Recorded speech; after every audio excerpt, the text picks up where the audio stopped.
बोलिए।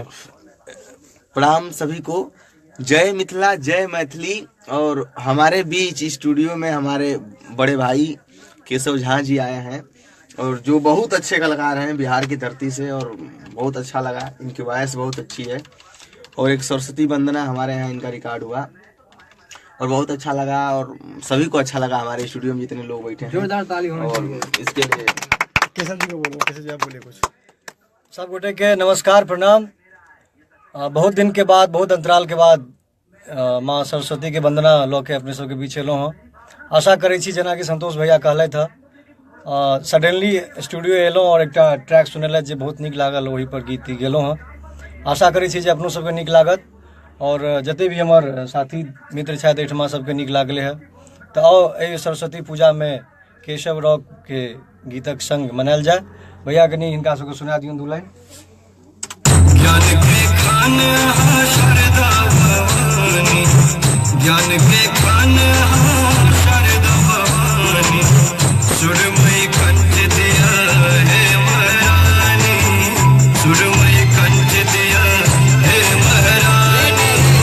ज्ञान के खान शारदा भवानी, ज्ञान के खान शारदा भवानी, सुरमयी कंठ दिया हे महारानी, सुरमयी कंठ दिया हे महारानी।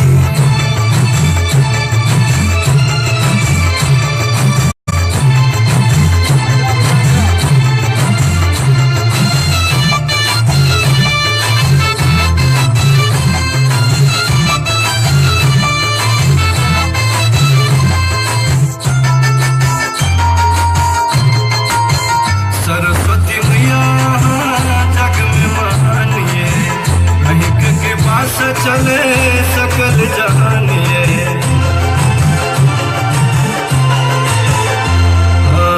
सरस्वती मैया जग में महान ये, अहिक के पास चले सकल जहान ये। बुद्धि विवेक दिया हे हंसवाहनी, बुद्धि विवेक दिया हे हंसवानी, सुरमयी कंठ दिया हे महारानी, सुरमयी कंठ दिया हे महारानी।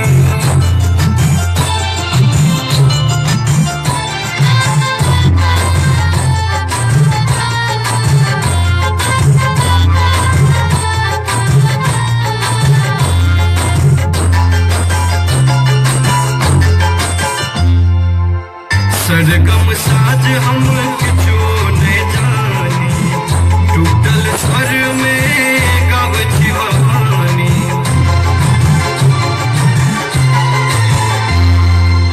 सरगम साज हम किछु ने जानी, टूटल स्वर में गावछि भवानी।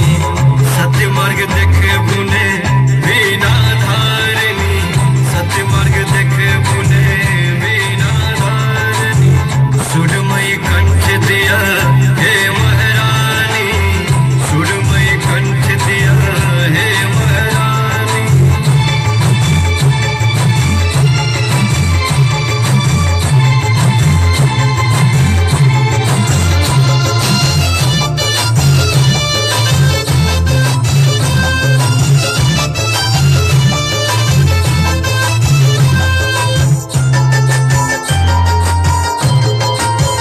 जन्म दिलो तमैया बनबू सज्ञान ये, केशव रॉक मांगे यह वरदान ये।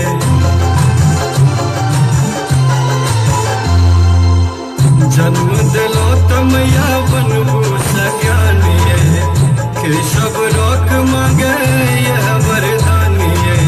लिखल विकी के गीत सुनियो भवानी, लिखल विकी के गीत सुनियो भवानी, सुरमयी कंठ दिया हे महारानी, सुरमयी कंठ दिया हे महारानी।